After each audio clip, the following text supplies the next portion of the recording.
Hello लोगोफोर नोंथांमोनखौ आंनि मोनसे गुबुन भिडिअआव बरायलायबाय।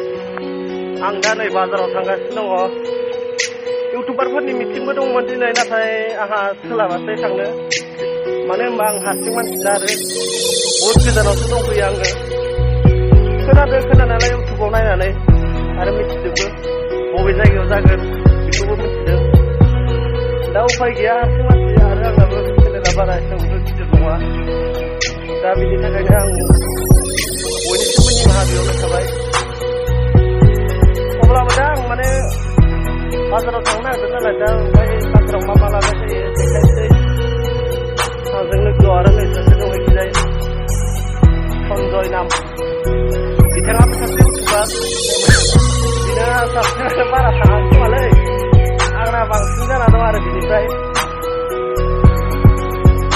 अब्ला लोगोफोर मा खालामबावनो,